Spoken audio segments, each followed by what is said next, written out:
6 గ్యారెంటీలు అన్నారు. అసలు 6 గ్యారెంటీలో 423 హామీలు ఉన్నాయి.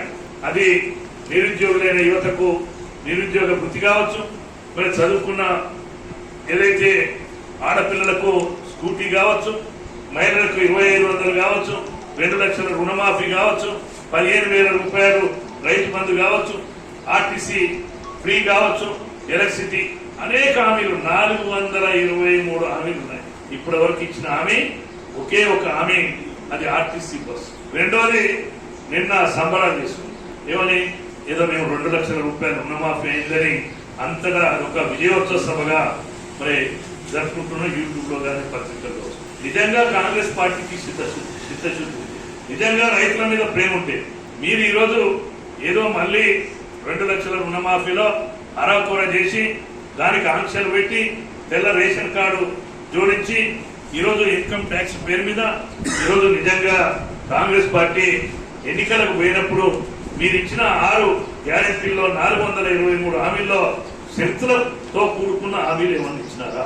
ఈ రకంగా ఉన్న వాళ్ళకే, తెల్ల రేషన్ కార్డు ఉన్న వాళ్ళకే మేము ఇస్తామని గత ప్రభుత్వం 10 సంవత్సరాలు ఏమన్నంటే గత 10 సంవత్సరాల ప్రభుత్వం మీద నిందేసి ఈరోజు తప్పించుకోవడానికి ప్రయత్నం జరుగుతుంది ప్రతి విషయంలో. ఈరోజు ఒక విషపూరితమైన ప్రచారం కాంగ్రెస్ పార్టీ, టిఆర్ఎస్ పార్టీ ప్రభుత్వం అధికారంలో ఉన్నప్పుడు ఈ రాష్ట్రం దివాలా తీసింది, అప్పుల రాష్ట్రంగా మారింది. ఈరోజు అందుకే ఈరోజు మేము ఇవ్వలేకపోతున్నామని. నిజంగా బుద్ధున్న కాంగ్రెస్ పార్టీ నాయకులకు మీకు తెలియదా అని నేను అడుగుతున్నాను.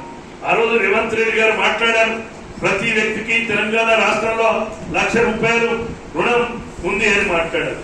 మరి అదే కాకుండా ఆ రోజు రుణాలు ఇచ్చే పరిస్థితిలో లేదు, అప్పులు తెస్తే తప్ప జీతాలు కానీ పెన్షన్లు కానీ పథకాలు కానీ అమలు జరిగే పరిస్థితి లేదు. షాదీ ముబారక్ కావచ్చు, కళ్యాణ లక్ష్మి కావచ్చు, పెన్షన్లు కావచ్చు, ఏ అభివృద్ధి కార్యక్రమం లేకుండా మరి ఆ రోజు టిఆర్ఎస్ ప్రభుత్వం అధికారంలో ఏదైతే సంక్షేమ పథకాలు అమలు కావాలంటే ఈ రాష్ట్రంలో అప్పన్ని ఇవ్వాలి, భూములను అమ్మాలి అని చెప్పింది కాంగ్రెస్ పార్టీ.